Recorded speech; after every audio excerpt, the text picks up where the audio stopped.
And when it comes to looks, I feel like this is one area that Toyota, they nearly got it so right, and then they sort of dropped the ball. Just think about this for a second. Mechanically speaking, why is this the go-to car for all of the Uber drivers and all of the taxi drivers all over the world? If boring equates to being quiet, comfortable, and just being impossibly pleasant, bring it on. Boring, boring, boring. But hey, at least they're reliable, or at least that's what the interwebs would lead you to believe.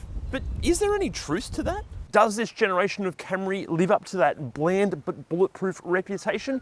Well, you know what? We're about to take you through everything that can go wrong with these. We're going to show you how they're aging, what they're like to drive and live with, and we're going to tell you if we think you should buy one or not. But just so we're on the same page, here's the critical stuff that you need to know. The Camry has been in production since the early 1980s, and manufacturing of this, the 8th generation, has just wrapped up, with a new model due to land on our shores later in 2024. Interestingly, all of the Australian delivered examples of the 8th generation are made in Japan, but the previous 6 generations of our local ones, they were all made right here in Australia. Elsewhere, this generation of Camry is made in the US, China, Thailand, Russia, and India. And that will be important when we get to the common complaints and faults with these. Anyway, if you are in the market for one of these, you're gonna have a few decisions to make, like what do you want hiding under the bonnet? If you prefer the 2.5 litre hybrid, well, you're gonna be spoilt for choice, as there are more than twice as many hybrid models on the used market when compared to the couple of 2.5 litre 4-cylinders and the 3.5 litre V6 combined. In fact, when brand new, over 70% of buyers opted for the hybrid powertrain. However, if you are enticed by the extra power on offer with the V6, Toyota dropped the 3.5 litre with the 2021 update, which obviously is another decision that you're going to have to make pre or post update. And we'll get into the details of those and the 4 available trim specs when we get inside shortly. However, if you do want the extra fuel efficiency that comes with the hybrid models, be prepared to pay a premium, because quite often the hybrids can ask anywhere up to $10,000 more compared to their non-hybrid counterparts. Obviously, if buying a hybrid is a smart financial decision, it will come down to how you drive, how long you intend to keep the car for, and about 1,000 other factors. But you know what could be a really smart financial decision? Making sure that you get the very best possible package if you're looking for finance. That's why you got to hit that Driver link down there. Driver will compare loan packages from loads of different lenders, so you can be sure that you're getting the very best possible deal. Plus, there are no hidden fees. Getting the quotes is done easily online, and it will have no impact on your credit score, and the entire quoting process and applying process is completely free. And while we're talking finances, you're going to need about $17,000 for the very cheapest examples of these, and about $60,000 for a near new mint condition top spec SL.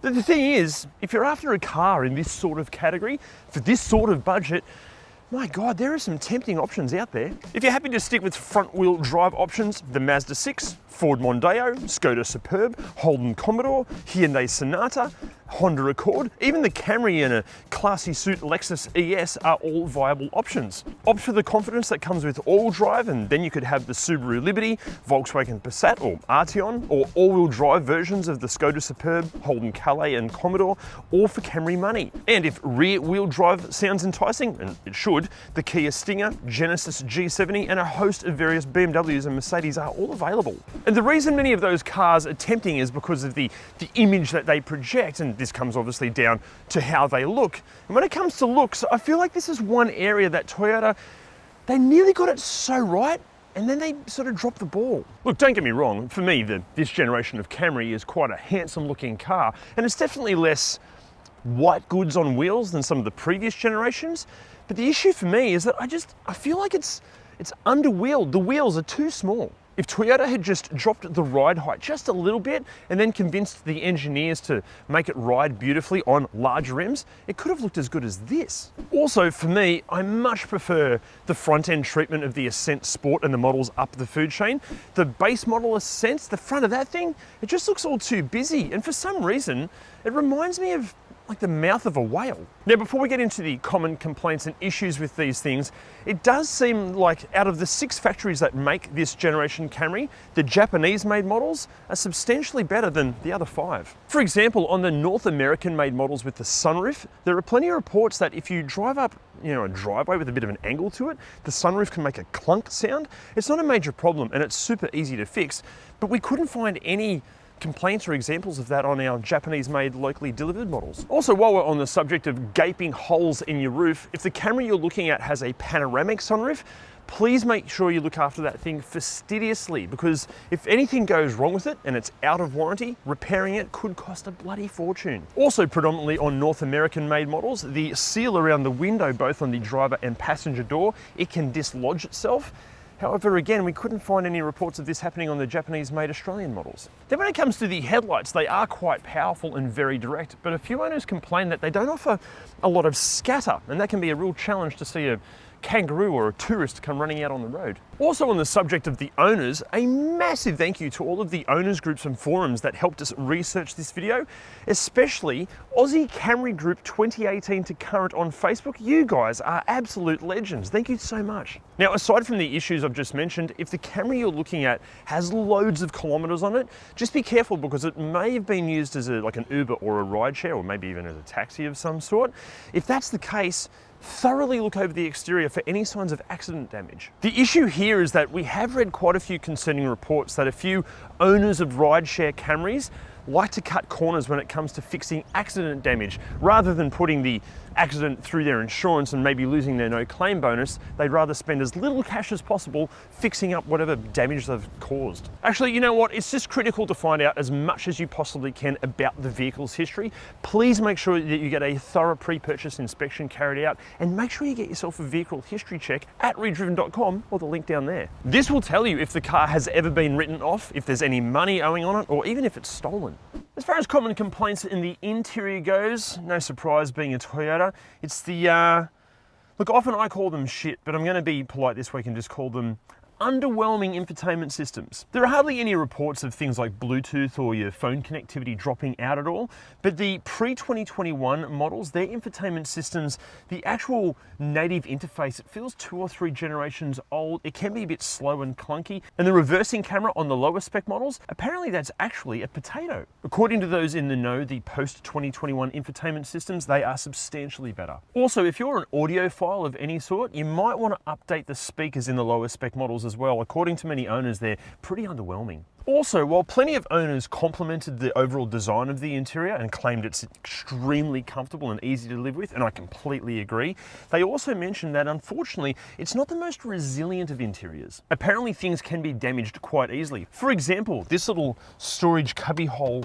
tray lid thing here, if you leave that open and get in and out of the car and you hit it with your knee, it'll just snap straight off. And also, apparently the interior can scratch up pretty easily. This particular car, it does have over 130,000 Ks on it, and it's not gloss black plastic around here, it's just like a satin finish. But yeah, you can see a few scratches and whatnot, and the car's not that old. In saying that, this car, the interior, I think is wearing really, really well, but many owners are claiming that they're not the most resilient. Now, as far as the ergonomics go, as I just mentioned, plenty of owners have claimed these are incredibly comfortable. I do totally agree, because there is so much adjustability to the steering wheel, to the seats. Even just getting in for the first time in this car, I was like, oh, this is super comfy. The seat comfort as well, excellent. When it comes to actually using the interior, levels of practicality are great, and there's some absolute highlights. Glove box, good size door bins there. Massive cubby hole here. One owner mentioned that he didn't like the fact that this lid is so high, so when you're driving and you try to open it, it can be a bit awkward to get things in there. 2 cup holders, and I've got little fingery things so you can actually fit small pretentious coffees in there, like an espresso, like what I drink. This is genius. You've got a spot for your phone right here, but then it can slide away to reveal another cubby hole. But look at this, the phone just slides in under the power outlet just there. That is such a great design. As I mentioned, there's a little cubby hole tray thing here. Spot for sunglasses there.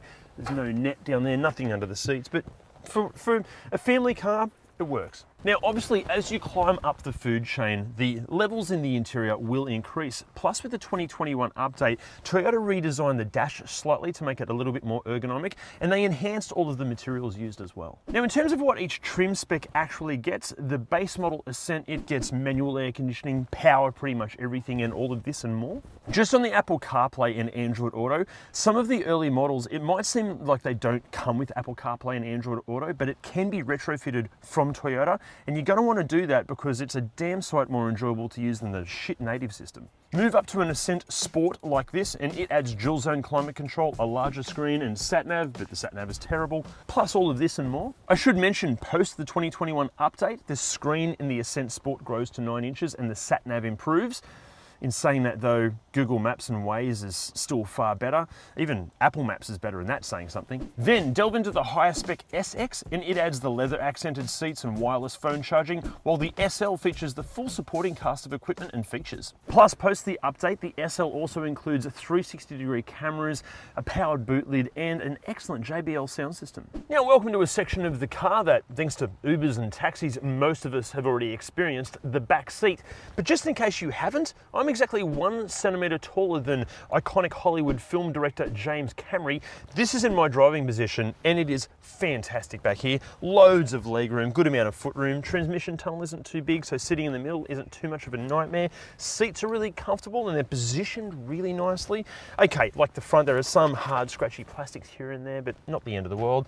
Good sized glass house because the windows are big. It's just a really nice place to be. As far as the wear and tear in this particular car goes, and look, obviously every Camry is going to vary on wear and tear depending on their life, but back here, hardly any use whatsoever. There's a few little marks here and there, but this is one of the few Camrys that I don't think has been used in the back seat very, very much at all. And as far as features and practicality in the back seat goes, being an Ascent Sport, you get your own air vents, you get a couple of mat pockets, you get a pull down armrest with 2 cup holders there, and you also get some door bins, but they're bloody hard to get to when you're actually sitting in the seat, and you've got a spot for more of life's filth just here. Then as far as practicality in the boot goes, this is bloody massive back here, and also the opening aperture is quite good. Some of these cars, the opening apertures are really small in sedans, makes it pointless because you can't get a big suitcase in there.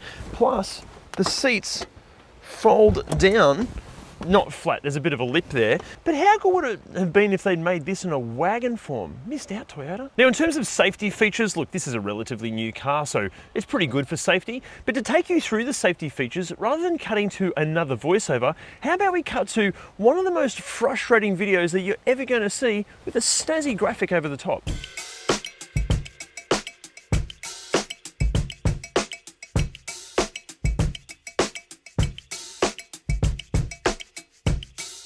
Now look, obviously it would be a nightmare to try to remember all of the features, let alone everything that could go wrong with these. So instead, we've listed everything out on the free Camry cheat sheet over at ReDriven.com, plus the link for that is down below. Also, there's another link down below that's going to get you 15% off and free express shipping on a set of awesome Wipertech wiper blades. We genuinely use them on all of our cars. They're so easy to order and they're a breeze to fit. Get yourself a set, the link's down below. Now, before we get into the common complaints and faults when it comes to the driving experience, we have to say a massive thank you to the guys at MVAA Vehicle Wholesale in Newcastle for lending us this Camry.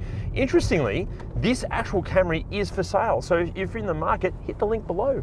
Okay, common complaints about the driving experience.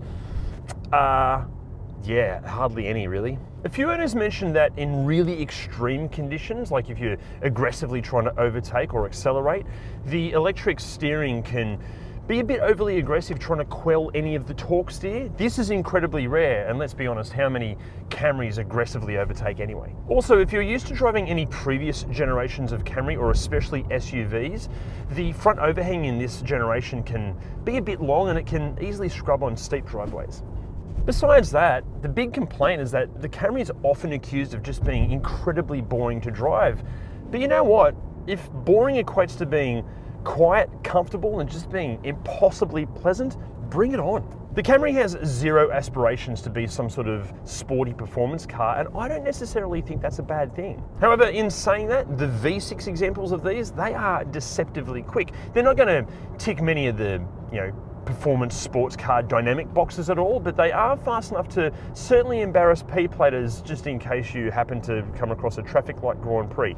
Apparently, so I've heard. But instead of focusing on sheer performance, Toyota have obviously tried to draw levels of enjoyment out of just refinement and just an enjoyable driving experience. And even in this one, with over 130,000 Ks on it, it absolutely nails that brief. I honestly can't believe I'm saying this, and maybe it's just me getting old, but this thing, it provides such an underrated driving experience. In fact, this thing could teach cars wearing far more prestigious badges a thing or two about offering a refined driving experience. And apparently, this could also teach them a thing or two about mechanical reliability. But is there really any truth to that? Do these live up to the reputation? Well, as much as I'd love to tell you, I can't because I'm not a qualified mechanic. But you know who is? It's Jim. I'll start with the 2AR. Look, these things have been a Toyota 4-cylinder workhorse since about, I don't know, 1838. I think actually a while ago we had a 2AR powered horse and cart in here. Yeah, they've been around that long. Those early versions did use a bit of oil, but the 2AR in these, very rarely a problem. Actually, you know what? Never really a problem. The A25A, that's the later model 4-cylinders. Now that's both in the hybrid and the non-hybrid in these. It is living up to the typical Toyota reliability. Although if you want to get a bit nitpicky, you can find some reports of EGR and EGR cooler complications. There are some issues with the high pressure fuel pump, and there's a few recalls on that as well. But just to put it in perspective, not very common at all. Now the 2GR FKS, the V6 version of these, they do have a few issues with oil leaks around the timing case. That's actually pretty common on these, and when that is leaking, to fix it properly, you've actually got to drop the whole engine out. It's a bit of a nightmare. They are also known for oil leaks around the sump, but thankfully that's actually a fairly easy fix. You certainly don't have to take the engine out. Another thing these are known for too is water pumps. We've seen a few of these already come through the workshop, so it'd be interesting to see how they go in the next few years. And it's a good idea to do the thermostat while you're in there, because we have heard of a few cases where that thermostat gets stuck open as well. We are seeing a few of these have issues with their purge valve. That's the little valve that just vents the fuel system. Not a big problem, not expensive, but yeah, it's becoming a bit of a thing. Now, the vast majority on the used car market are going to be hybrids, which is actually a good thing because they are more reliable than the non-hybrids. Now, that's saying something because the non-hybrids are up there with some of the most reliable cars ever made. The reason the hybrids are becoming more reliable than the non-hybrids is there's just less to go wrong. They don't have a starter motor and they don't have an alternator. The water pump and the AC are electrically driven, so there's no belt to maintain. And there's no turbo, which is just another thing to not go wrong. They also have less emissions crap all over the engines. The battery in these, that's the 4th gen hybrid system. It is very reliable. Now in these Camrys, they've moved the battery to inside the car rather than in the boot. It's also got a much improved cooling fan system, and it's also fed by air from inside the cab, which basically is much better conditioned than the air in the boot. It's dehumidified because of the air conditioner, and it's cleaner and it's at a more comfortable temperature. So it's way better for looking after batteries. Now the eCVT in these, and it's not a traditional CVT, you can Google that. I'm just going to make the call here. I'm going to say they are possibly the most reliable transmission ever made in a domestic car. And the autos in the non-hybrids, they are pretty much also bulletproof. Very, very unlikely to have an issue with it. Now I'm going to assume Adam's going to tell you to go and buy one of these, but look, please don't, because the bottom line is if everybody drove these things, well, I'd be out of a job. So after all of that, and being a Camry, you're probably expecting us to say, yes, you should buy one. Well, you might be surprised by this, but no, you probably shouldn't. The issue with the Camry is that for many out there, it simply doesn't stroke the ego as convincingly as something wearing a more impressive badge. If your self-esteem relies on owning a fancy car and you're happy to ignore build quality, reliability, overall refinement and sound financial decisions so you can drive an inferior car from a prestige brand, no, don't buy one. However, if you have a strength of character and a depth of confidence that doesn't rely on material objects to bring your life value, or maybe you're planning on being an Uber driver, then yes, you should buy a Camry. There's a reason Toyota sell millions of these things. They are brilliant. New, used, even abused. This is a truly superb car. It's one of the all-time great cars. It's boring, of course, yes, but it's brilliant. However, another car that is less boring and arguably equally as brilliant, it's one of these. But a question for you, if you weren't to buy this or this, what else would you buy? Let us know in the comments. See you next time.